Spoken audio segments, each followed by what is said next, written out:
ما بدك تعملي اعملي. قشرتن بهالشكل وقطعتن. شوفوا سماكة كل وحدة بالباذنجانات، بدنا هذا السماكة.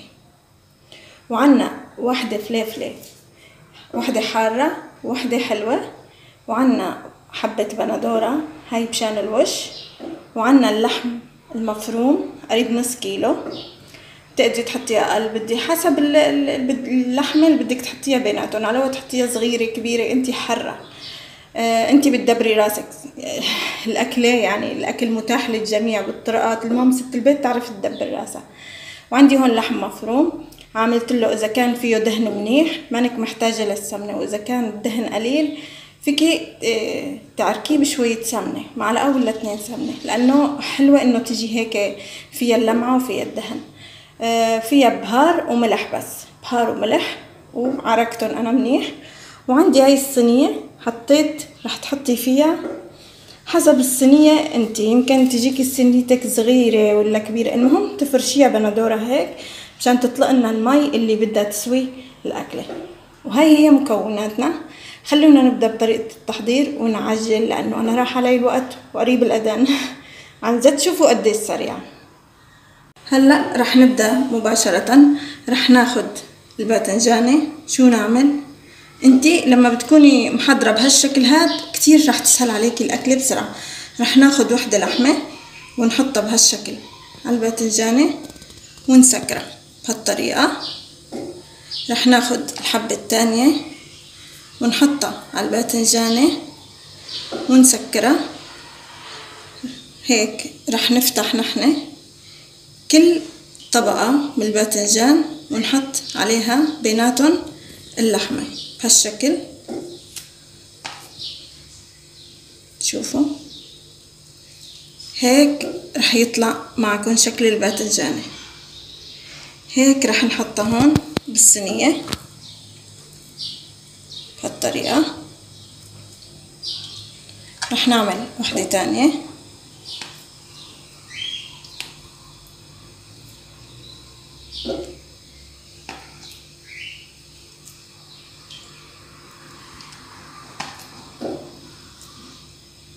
لما بتكوني مجهزة المقادير مجهزتين بهالطريقة مباشرة الأكلة راح تزبط معك. شوفوا عن جد شكلها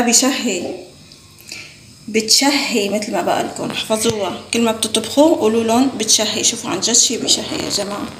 راح كمل وارجع لكم.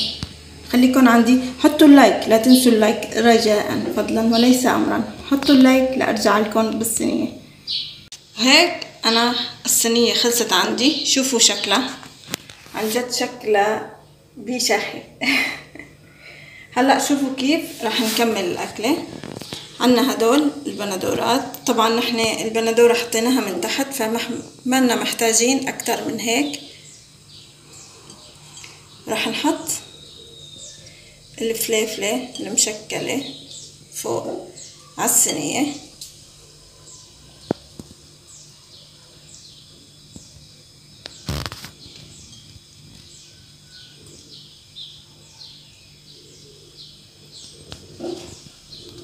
وبعدين يا جماعة اجباري والاطيب انك تحطي شويتين 3 هدول السمنة مشان تسيح، ولما بدنا نشعل الفرن من فوق يبقى الباذنجان من السمنة محمص. هيك الاكلة راح تكون جاهزة لتنحط بالفرن. شو بدنا نعمل؟ ما راح نحط مي، راح نغطيها منيح بالسلوفان وندخلها الفرن. البندورة هي راح تطلق المي اللي تسوي الباذنجان واللحمة. لما منشوف انه استوى وكل شي تمام عنا، فينا نقدر نحط شوية فنجان نعمل له شوية معجون طماطم ونكته على الوش زيادة حموضية، يعني طعم زيادة. تحبوا على قد البندورة تخلوها تستوي. راح نسكرها ونحطها بالفرن من تحت، ولما تستوي قبل ما نحط نشوي الوش من فوق راح فرجيكم اياها. وخليكم معي لنشوف الاكله لما بتستوي من تحت ونشويها من الوش.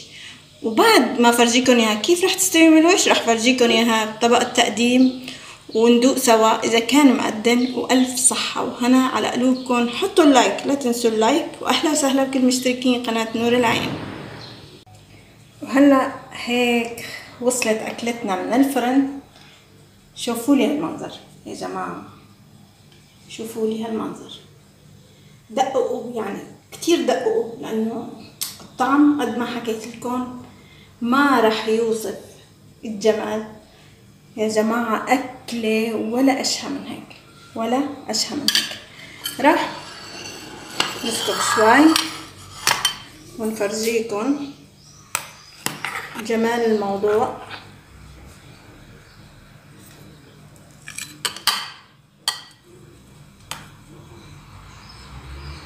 نحط شوية فليفلة على شوية مرقة يا جماعة. شوفوا